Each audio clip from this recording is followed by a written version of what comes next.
Hi friends, welcome to lovely mom and daughter channel. நம்ம ராமாயணம் கதை தான் பார்த்துட்ருக்கோம். இந்த வீடியோவில் நம்ம தசரதரின் மறைவு பற்றி பார்க்கலாம். வாங்க இப்போ வீடியோக்குள்ளே போகலாம். தசரதர் மயக்கம் தெளிஞ்சு கௌசலையை பார்த்து தனக்கு நேர்ந்த சாபம் பலித்து விட்டது அப்படின்னு சொல்லி அழுதாரு.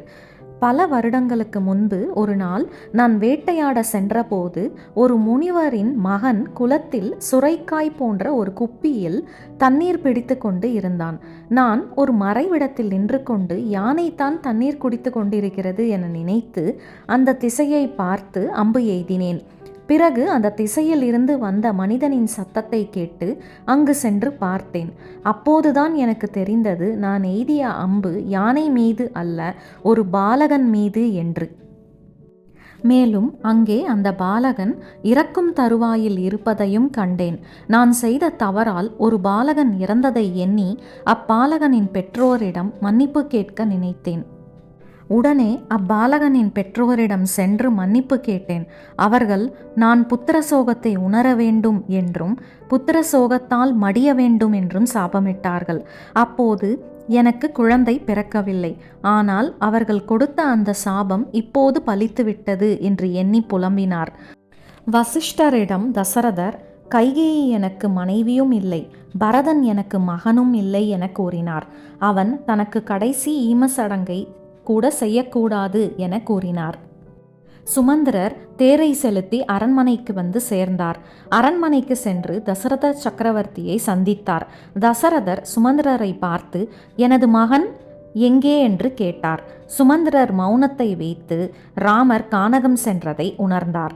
தசரதர் ராமரை நினைத்து ராம ராம ராமா என சொல்லிக்கொண்டு அவரின் உயிர் ஆன்ம ஒளியாக உடலில் இருந்து பிரிந்தது. தேவர்கள் வரவேற்க அவர் விண்ணுலகத்தை சேர்ந்தார். தசரதரின் மறைவை அறிந்து மக்கள் அனைவரும் கதறி அழுதார்கள். பரதனுக்கும் சத்ருகனுக்கும் செய்தி சொல்லி அழைத்து வரும்படி தூதுவரை அனுப்பினார் வசிஷ்டர். பரதனும் சத்ருகனும் அயோத்திக்கு திரும்பினார்கள். அவர்கள் தந்தை தசரதர் இறந்துவிட்டார் என்ற செய்தி அறிந்து அதிர்ச்சி அடைந்தனர். அதன் காரணமும் அவர்களுக்கு தெரிய வந்தது.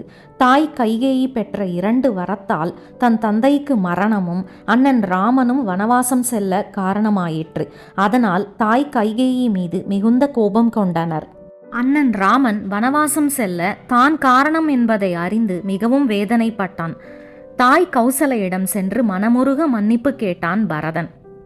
தசரதர் தன் மரண தருவாயில் கைகேயி எனக்கு மனைவியும் இல்லை, பரதன் எனக்கு மகனும் இல்லை என கூறி தன் கடைசி ஈமச் சடங்குகளை பரதன் செய்யக்கூடாது என்று சொன்னதை அறிந்து மிகவும் வருந்தினான் பரதன். சத்ருக்கன் தசரதனின் ஈம சடங்குகளை செய்தான். அதன் மூலம் தான் தாய்க்கு தலைப்பிள்ளை தந்தைக்கு கடைப்பிள்ளை என்னும் சம்பிரதாயம் உருவானது. வசிஷ்டர் பரதனிடம் முடிசூட்டிக் கொள்ள கூறினார். ஆனால் பரதன், நான் முடிசூட்டிக் கொள்ள மாட்டேன், அண்ணன் ராமன் தான் முடிசூட்டிக் கொள்ள வேண்டும், அவர்தான் அயோத்தியை ஆள வேண்டும். நான் கானகம் சென்று அண்ணனை அழைத்து வருகிறேன். அண்ணன் வரவில்லை என்றால் நான் அயோத்திக்கு திரும்ப மாட்டேன். அண்ணன் ராமனை அழைத்து வர பரதன் உறுதியாக இருந்தான். இதோட இந்த வீடியோ இங்கே முடியுது. லாஸ்ட் வீடியோஸோட லிங்க்கை நான் டிஸ்கிரிப்ஷனில் கொடுத்துருக்கேன், பார்க்காதவங்க பாருங்கள்.